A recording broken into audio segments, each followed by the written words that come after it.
బాలయ్య బాబు చరిత్రలో 100వ cinema. 100వ cinema అంటే ఎన్నిక చేసుకున్న సబ్జెక్ట్ గౌతమీపుత్ర శాతకర్ణి.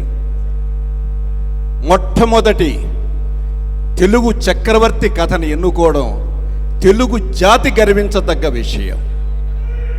ఇది మామూలు విషయం కాదు. 33 రాజ్యాల్ని జయించి చక్రవర్తి అయిన గౌతమీపుత్ర శాతకర్ణి కథని ఈ రోజున మనం చేసుకుంటున్న ఉగాది పచ్చడి ఆయనతో ప్రారంభమైంది. అటువంటి మహనీయుడి చారిత్రాత్మక కథని నిజంగా తీయాలని ఆలోచన కృషికి రావడం, దాన్ని బాలయ్య బాబు ఆమోదించడం నిజంగా తెలుగు జాతి గర్వించదగ్గ విషయం అని మీ అందరికీ తెలియజేస్తుంది.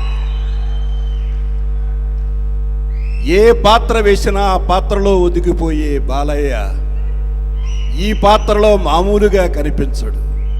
జానపదం, పౌరాణికం, సోషల్, యాక్షన్, సెంటిమెంట్ ఏ యాంగిల్లోకి వెళ్ళినా తనకి తను మలుచుకునే బాలయ్యని మనం మా గౌతమీపుత్ర శాతకర్ణిగా చూడ్డానికి ఎదురు చూస్తాం.